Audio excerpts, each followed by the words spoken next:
नमस्ते, मैं हूं अभिनय आकाश और प्रभा साक्षी के इस खास कार्यक्रम में एमआरआई में आपका स्वागत है। एक बार फिर से हम आपके सामने मोस्ट रिलायबल इंफॉर्मेशन यानी एमआरआई के साथ मौजूद हैं।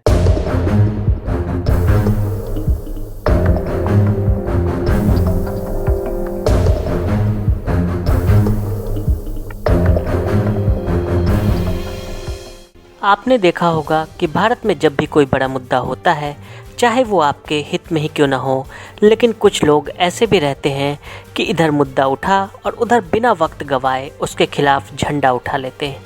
कभी मानवाधिकारों के हनन के नाम पर तो कभी अधिकारों के दमन के नाम पर। ये ऐसे लोग हैं जिनका पेशा ही सरकार के विरोध में प्रदर्शन करना है। आप अगर ध्यान से याद करेंगे तो खुद ही महसूस करेंगे कि ऐसी कई घटनाएं हुई जिसके खिलाफ पेशेवर प्रदर्शनकारियों के गुट ने मोर्चा खोल दिया हो। भारत में मानवाधिकारों पर अक्सर बहस चलने लगती है और ह्यूमन राइट्स वॉच और एमनेस्टी इंटरनेशनल समय समय पर रिपोर्ट जारी कर मानवाधिकारों के हनन के मामले प्रकाश में लाती रहती है। भारत सरकार का विरोध करने वाली अंतर्राष्ट्रीय संस्था एमनेस्टी इंटरनेशनल अवैध फंडिंग और एनजीओ की आड़ में गैर कानूनी धंधों को बढ़ावा देने को लेकर संदेह के घेरे में है। जब इस संस्था की जांच शुरू हुई तो खुद पर उठते सवालों का जवाब देने की बजाय ये अंतर्राष्ट्रीय संस्था बोरिया बिस्तर बांधकर भारत से खिसकने की बात सामने आई है। एमनेस्टी इंटरनेशनल का इस तरह के विवादों से पुराना रिश्ता रहा है।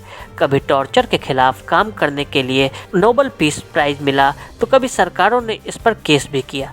आज के इस विश्लेषण में आपको बताएंगे कि एमनेस्टी इंटरनेशनल क्या है, क्या आरोप इस पर लगे हैं और सरकार पर इस संस्था ने क्यों सवाल उठाए हैं। सबसे पहले आपको 5 लाइनों में बताते हैं कि एमनेस्टी इंटरनेशनल है क्या। एमनेस्टी इंटरनेशनल एक अंतर्राष्ट्रीय स्वयंसेवी संस्था है जो अपना उद्देश्य मानवीय मूल्यों एवं मानवीय स्वतंत्रता को बचाने एवं भेदभाव मिटाने के लिए शोध एवं प्रतिरोध करने और हर तरह के मानवाधिकारों के लिए लड़ना बताती है। एमनेस्टी इंटरनेशनल की स्थापना 1961 में लंदन में गलत आरोपों पर जेल में सजा काट रहे कैदियों की रिहाई के लिए एक अभियान के तहत हुई थी। एमनेस्टी इंटरनेशनल करीब 150 देशों में काम करती है। भारत में संस्था के पहले निदेशक पूर्व रक्षा मंत्री जॉर्ज फर्नांडिस थे।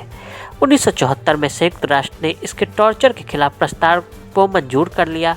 एमनेस्टी इंटरनेशनल के सदस्य सीन मैकब्राइड को इसी काम के लिए नोबेल पीस प्राइज दिया गया।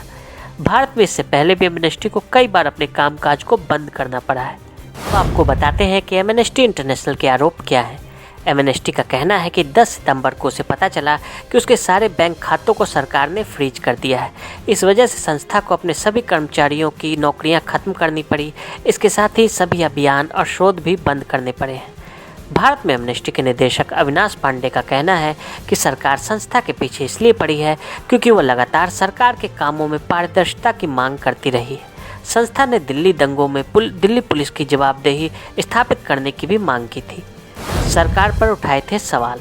एमनेस्टी ने पिछले महीने एक रिपोर्ट में कहा था कि फरवरी में दिल्ली में हुए दंगों में मानवाधिकारों का उल्लंघन हुआ था। दिल्ली पुलिस ने रिपोर्ट का खंडन करते हुए अखबार द हिंदू से कहा था कि एमनेस्टी की रिपोर्ट एक तरफा, पक्षपाती और विद्वेषपूर्ण है। इस साल अगस्त में जम्मू कश्मीर के विशेष दर्जे को खत्म किए जाने के 1 साल पूरा होने पर एमनेस्टी ने हिरासत में रखे गए सभी नेताओं, कार्यकर्ताओं और पत्रकारों को रिहा किए जाने और सामान्य इंटरनेट सेवा बहाल करने की मांग की थी। 2019 में एमनेस्टी ने अमेरिका में विदेशी मामलों की एक समिति के सामने दक्षिण एशिया में मानवाधिकारों की स्थिति पर सुनवाई के दौरान कश्मीर के बारे में अपनी पड़ताल को पेश किया था। एमनेस्टी बार बार यह कहते हुए सरकार की आलोचना करती रही है कि भारत में असंतोष का दमन किया जा रहा है। केंद्र सरकार ने एमनेस्टी इंटरनेशनल के झूठे दावों की धज्जियां उड़ाते हुए अपने स्पष्टीकरण में एमनेस्टी इंटरनेशनल को करारा जवाब दिया। पीआईबी की तरफ से जारी बयान में साफ कहा गया कि मानवाधिकारों की आड़ में देश के कानून नहीं तोड़े जा सकते। एक एक करके केंद्र सरकार ने एमनेस्टी इंटरनेशनल की करतूतों की अपने बयान में पोल खोलना शुरू किया। केंद्र सरकार के बयान के अनुसार एमनेस्टी इंटरनेशनल ने एफसीआरए के अंतर्गत केवल एक बार स्वीकृति पाई थी और वो भी 20 वर्ष पहले साल 2000 में। तब से आज तक एमनेस्टी इंटरनेशनल को एक बार भी एफसीआरए से स्वीकृति नहीं मिली है। लेकिन इस अधिनियम से बचने के लिए एमनेस्टी के यूके विभाग ने भारत में पंजीकृत 4 संगठनों को भारी मात्रा में पैसे भेजे, जिसे उन्होंने विदेशी निवेश की संज्ञा दी। काफ़ी धनराशि एफसीआरए के अंतर्गत गृह विभाग की स्वीकृति के बिना भेजे गए और देश के कानून के विरुद्ध भेजे गए। इससे पहले भी एमनेस्टी इंटरनेशनल को इन्हीं कारणों से भारत में अपनी गतिविधियों में रोक लगानी पड़ी थी, क्योंकि तत्कालीन यूपीए सरकार ने लंदन में स्थित मुख्य कार्यालय में फंड की आपूर्ति पर रोक लगाई थी। 2006 में 2 बार ऐसी याचिका निरस्त किया गया था। वित्तीय अनियमितताओं के कारण प्रवर्तन निदेशालय ने 2018 में बेंगलुरु स्थित एमनेस्टी के कार्यालय पर छापा भी मारा था। मानव अधिकार और सच्चाई की जो लोग दुहाई दे रहे हैं वह कुछ नहीं बल्कि अपनी गतिविधियों से ध्यान हटाने की चाल है। इस तरह के बयान उक्त संगठन के विरुद्ध जांच पड़ताल पर भी काफ़ी असर डालेंगे। यह संस्था जितना अपने कार्य के लिए जानी जाती है उतना ही इसका नाता एक खास तबके के लिए भी दिखता है। इस संस्था पर कई बार आरोप लगे कि यह पश्चिमी देशों के हित में कार्य करती है। भारत में 25 अक्टूबर को इस संस्था के निदेशक आकार पटेल के घर ईडी ने छापा मारा था। जब से ही यह संस्था चर्चा में है। भारत में एमनेस्टी इंटरनेशनल की सफलता और विवाद पर एक नज़र डालते हैं। 2010 में भारत सरकार ने ओडिशा के नियमागिरी पहाड़ियों में वेदांता कंपनी के बॉक्साइट प्रोजेक्ट को रद्द कर दिया। वहां की जनजाति डोंगरिया कोंड ने इसके खिलाफ कैंपेन कर रखा था। एमनेस्टी इंटरनेशनल ने इसमें बड़ी मदद की थी, क्योंकि इस प्रोजेक्ट से जनजातियों का जीवन बुरी तरह प्रभावित हो रहा था। भारत में भूमि अधिग्रहण को लेकर भी एमनेस्टी इंटरनेशनल का एक विवाद हुआ। एक तरफ भारत सरकार मेक इन इंडिया कैंपेन चला रही थी, वहीं एमनेस्टी इंटरनेशनल भारत में भूमि अधिग्रहण से जुड़े किसानों के दर्द को पूरी दुनिया को दिखा रहा था। एनजीओ ने कश्मीर के मुद्दे पर भारत के खिलाफ अभियान चलाया। 26/11 हमले के दोषी अजमल कसाब, संसद हमले के दोषी अफजल गुरु और 1993 मुंबई ब्लास्ट के दोषी याकूब मेमन के समर्थन में एमनेस्टी ने दुनिया भर में अभियान चलाया था। भीमा कोरेगांव हिंसा को लेकर भी इस संस्था ने खूब बयान जारी किए थे। विदेशों में भारत की छवि खराब करने पर इस संस्था का फोकस रहा। दिल्ली में इसी साल फरवरी में हुए दंगों के बाद एमनेस्टी ने बहुत संदिग्ध भूमिका निभाई थी।